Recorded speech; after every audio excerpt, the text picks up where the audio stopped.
hay sueño que seguir, ni hay entrada a los Estados Unidos posible que no sea aquella a través de una visa o de una inspección en aduana cuando se viene con un programa de visa waiver, porque hay muchos cubanos que tienen doble ciudadanía o doble nacionalidad, como le quieran llamar, yo prefiero decirle doble ciudadanía, y vienen con el pasaporte comunitario, a veces español, italiano o alemán, que son los más comunes en ese orden, y entran aquí a los Estados Unidos por el permiso electrónico ESTA, y después de haber permanecido aquí con una entrada legal inspeccionado en los Estados Unidos pueden aplicar a la ley de ajuste cubano. Si las personas que entran admitidas con una visa de turismo, con este permiso generalmente entran con una autorización en cada viaje de permanecer en los Estados Unidos entre 3 a 6 meses. La ley de ajuste cubano, para ser aplicable o para solicitar un beneficio bajo la ley de ajuste cubano, se requiere la permanencia continua de 1 año y más dentro del territorio norteamericano. La pregunta que todos se hacen, bueno, ¿y qué pasa durante esos 6 meses que restan después del tiempo con el que usted ha intraautorizado a estar en los Estados Unidos? Bueno, sencillamente usted va a estar ilegal en ese tiempo. Si usted comete alguna falta grave o un delito y es detenido, es posible que su caso sea, fíjese todo lo que estoy diciendo, oigan bien mis palabras, es posible que su caso sea reportado a las autoridades de inmigración, y es probable que después de una posible reporte a inmigración se interese en usted y usted pueda ser sujeto de un proceso de deportación por haber permanecido más del tiempo debido en los Estados Unidos. Debo decir que la persona que está por más de 180 días en los Estados Unidos, que son 6 meses, puede recibir hasta una sanción de no entrar a los Estados Unidos por 3 años, y si se pasa ese tiempo, la sanción de 3 años pasa a 10 años. Generalmente, en el caso de los cubanos, que yo tenga conocimiento nuevamente, no creo que a ninguno haya sido objeto de ningún tipo de esta sanción por el sencillo hecho de permanecer tranquila y sosegadamente en Estados Unidos después del tiempo que se le ha dado de entrada legal. Es muy difícil que algún cubano que llegue a través de un puesto fronterizo vaya a ser oído, y tiene que tener un caso muy claro de que esté pidiendo el asilo político para que lo admitan en los Estados Unidos. De hecho, los casos de asilo político a través del refugio deben ser en estos momentos tramitados dentro del territorio de Cuba en la embajada norteamericana,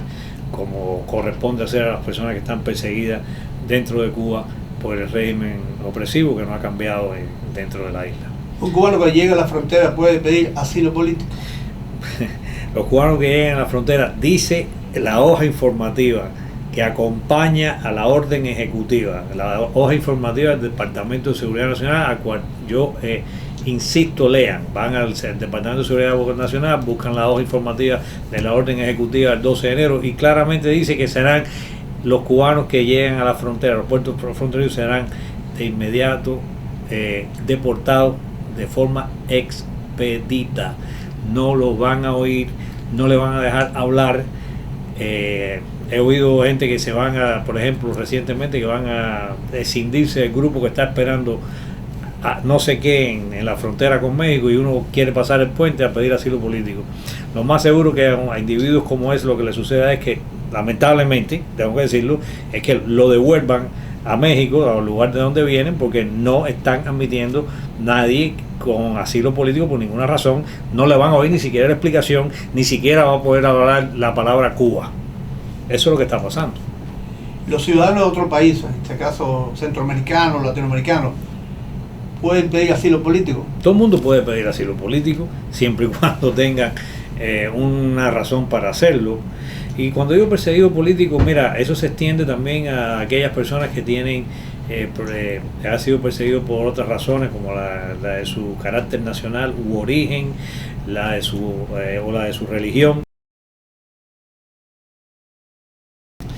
Todo el mundo tiene derecho a solicitar asilo político en un país ajeno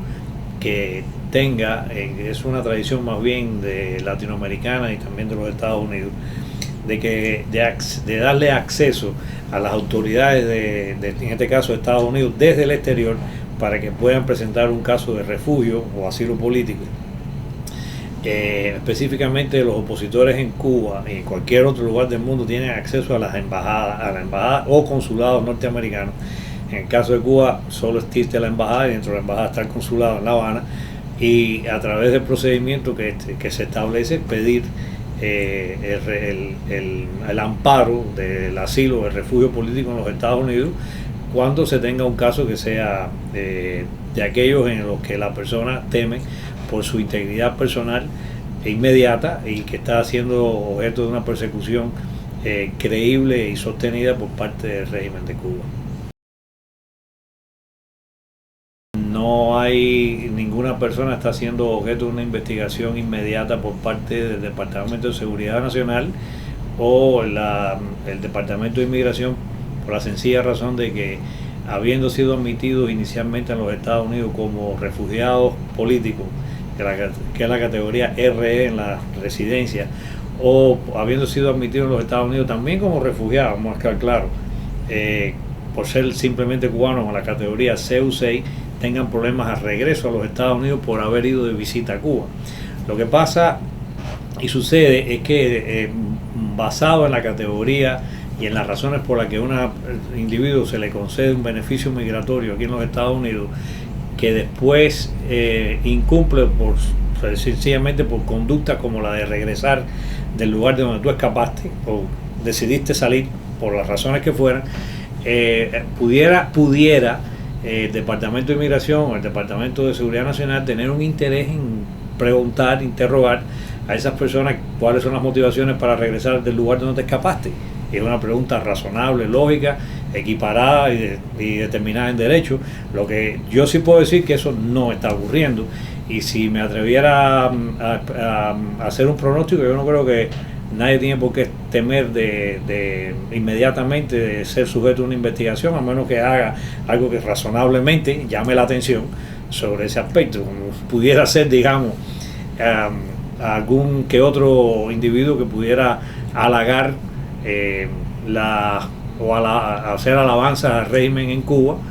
del cual huyó, habiendo sido refugiado político, y después regresa a los Estados Unidos. Sería un ejemplo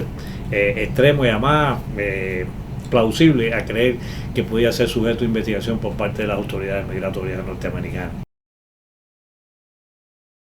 Una de las pocas cosas que no rescindió el presidente Obama con su orden ejecutiva, el programa de reunificación familiar para cubanos. Ese continúa siendo un privilegio exclusivo de los cubanos, que no se está explotando en la justa medida en que las circunstancias lo obligan a hacer a uno. Esto es, si usted tiene su familia en Cuba y va a hacer la solicitud de reclamación familiar, debe usted entender que ese familiar en Cuba es posible, marquen bien mis palabras, y probable que tenga derecho a participar en este programa, que le permite acelerar el tiempo de espera de la visa por el de simple admisión a los Estados Unidos a través de un parol. Yo lo que digo es que cada vez que usted vaya a hacer una reclamación familiar, hágalo a través de alguien que sepa lo que está haciendo y de la manera en que usted puede solicitar todas las posibles formas de participar en este programa para acelerar la venida de su familiar desde Cuba a los Estados Unidos. Recuérdense que el familiar suyo tiene que ser cubano y vivir en Cuba en el momento en que haga la entrevista en la embajada norteamericana para venir a vivir a los Estados Unidos. Si no, no viene. El cubano que quiera reclamar a su familiar que viva en China, Japón, Chile, Guatemala, México o Venezuela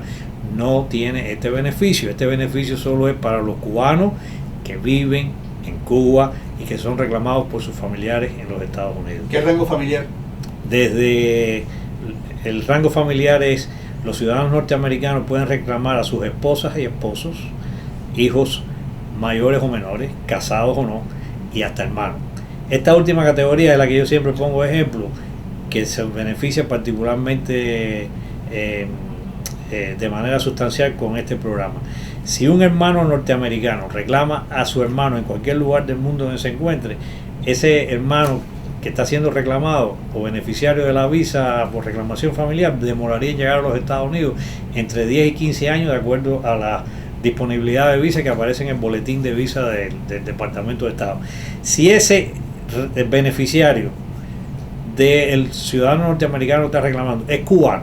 y además vive en Cuba, ese cubano va a venir, que es hermano del ciudadano norteamericano, en aproximadamente 2 a 3 años, reduciendo el término de espera que le correspondería en cualquier otro país de 9 a 10, reduciendo de 9 a 10 años el término de espera que le hubiera correspondido en cualquier otro país del mundo. Y eso no lo están aprovechando los cubanos en su justa medida. Y hay muchos que por razones a veces yo entiendo económicas no quieren ni participar en este programa porque ahora se ha encarecido un poco la participación en el programa. Antes no costaba nada participar del programa. Después y a partir de febrero del año 2016 se empezó a implementar la solicitud de un documento de viaje cuyo importe era $360. Ahora ese documento de viaje ha subido de precio y si mal no recuerdo y la memoria no me engaña, el costo de ese instrumento de viaje, que es el formulario I-131, es de $575. Es decir, si usted está reclamando a su hermano, hermana, hermano, hermana, esposo, esposa, hijo mayor o menor, el que sea, y esas vienen además acompañados de sus familiares, digamos hasta 4 o 5, núcleo familiar completo, usted sabe que tiene que pagar por cada uno de los que viaja $575, y eso yo sé que encarece el procedimiento, pero no deja de ser beneficioso que lo hagan si tienen los recursos y los medios económicos para hacerlo.